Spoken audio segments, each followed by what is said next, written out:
Today we're talking about learning from your mistakes. Now this was a big one. We had the State of the Union address yesterday in our group. James was Joe Biden for an hour or so. It's all about, we're all trying to help people as coaches, as trainers, etc. But sometimes we aim a little too high, and it takes a moment for us to step back and look with fresh eyes, and that's what we've done this week. So do you want to give people a little bit of a behind the scenes look at what's gone on this week with us? Yeah, sure. So very quickly, we've been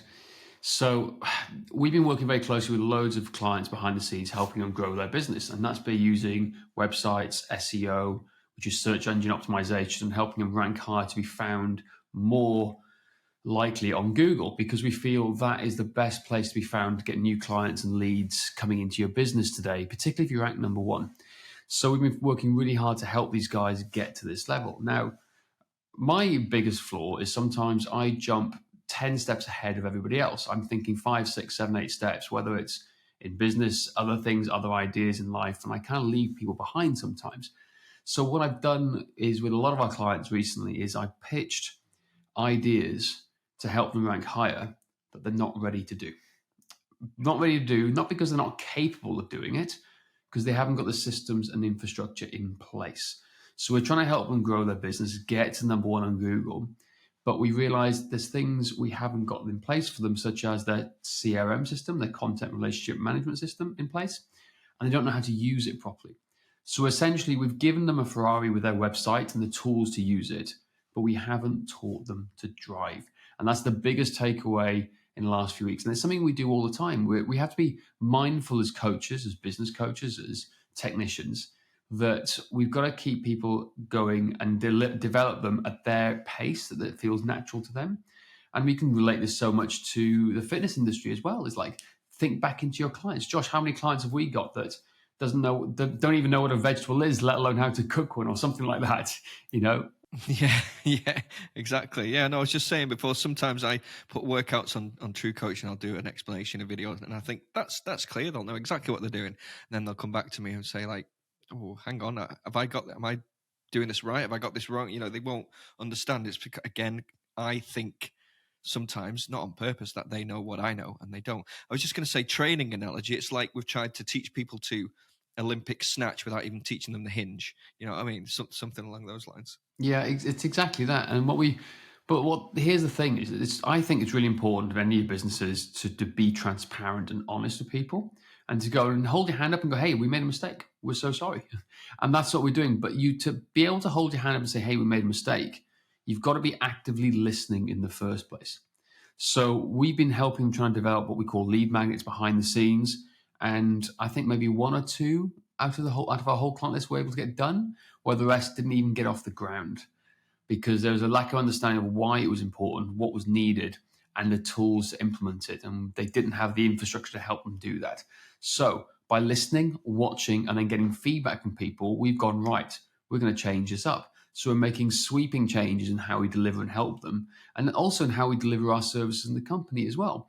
So whereas we're hoping to go for more of a help you, done with you type service for helping people and showing people how to grow their business, we're now very much going into a done for you system, because I think people need more help in this technical capability, and also to free up their time, because they haven't got time to do everything, particularly if they're what we call blue belts, where they're earning around $5,000 a month. They're still the technician in their business, but to grow, to get to the next level and go to purple belt, which is up towards $15,000 a month, you need to let go.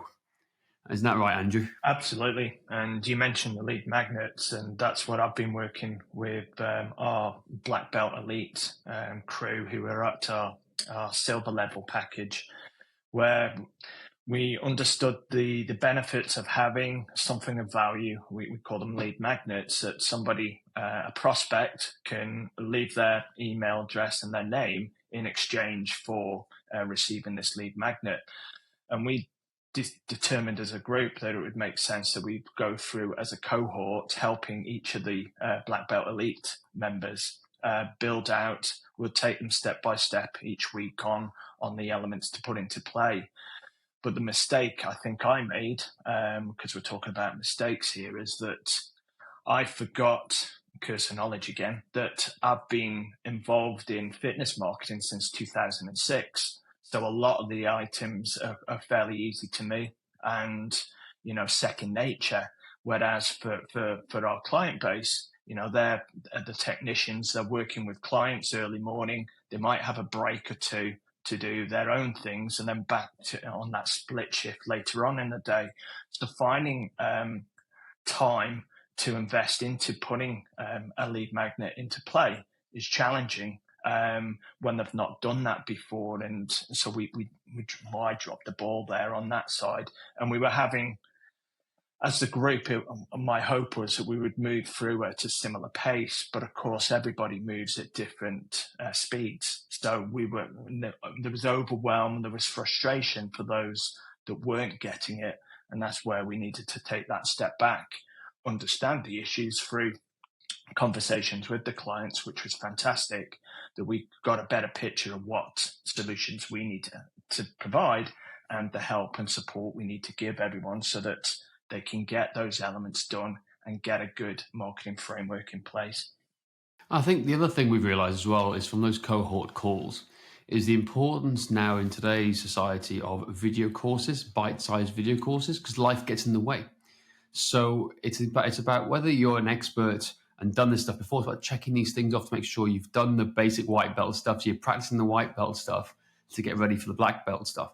So the video courses, I think, are a massive part of learning these days because people can come back to them. They can drop in for a 4 or 5 minute video, come back at a later date and pick off where they left off. And they're still progressing, still moving forwards. Whereas a 45-minute webinar or talk or cohort group, where there's lots of talk going on, things don't get done. And it's about getting things done and moving the needle forward for your business because there's a lot of theory, a lot of coaching, but not actual implementation and action. And that's what grows the business forward. And the other thing I think we've learned is the importance of communication and project management tools.